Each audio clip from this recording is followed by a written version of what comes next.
కానీ పాడైపోయిన పరిస్థితుల్లో ప్రయత్నం ఏముందండి? మొరపెడుతున్నా మంచిదే, ప్రార్థన చేస్తున్నా మంచిదే, కన్నీరు కాస్తున్నా మంచిదే. ఆ హృదయంలో వచ్చిన కన్నీరు పరిశుద్ధంగా వస్తుందా? నా దేవుడు అంటున్నాడయ్యా, నీకు ఉత్తమమైన దాన్ని అనుగ్రహించును, 100% ఇస్తాను. నిజంగా దావీదు జీవితంలో చూస్తే మనందరం తెలిసిన విషయమే. కారణంట దావీదంతా సౌలు మామగా ఉండాలని, తన కూతురు వికాసం చూసుకోవాలని, ప్రేమించాలని, భార్య చేసుకోవాలని, రాజు అల్లుడిగా ఉండాలని నిత్యము ప్రార్థిస్తున్నాడు. కన్నీరు కాలుస్తున్నాడు. కానీ నా దేవుని యొక్క ఆ దేవుడు చూపెట్టు తెలుసా, నేను ప్రకటిస్తున్నా దేవుడు చూపెట్టు తెలుసా, రాజుగా సింహాసనం మీద కూర్చోవాలని.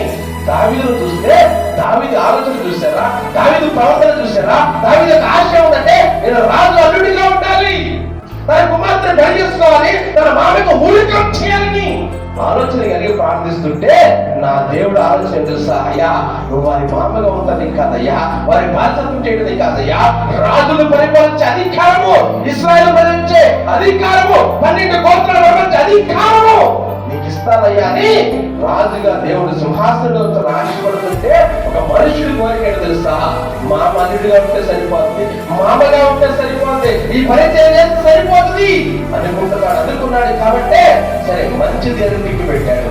నిజంగా సౌలుకి అలాగే ఒక పనిష్మెంట్ కూడా ఏం చేశాడంటే, అయ్యా నాకు శత్రు సైన్యం ఉంది కదా, వారిలో 100 మందిని నువ్వు చంపి వారికి ఉన్న ఆనవాళ్ళన్నీ కూడా నా దగ్గర తీసుకురాయాలి.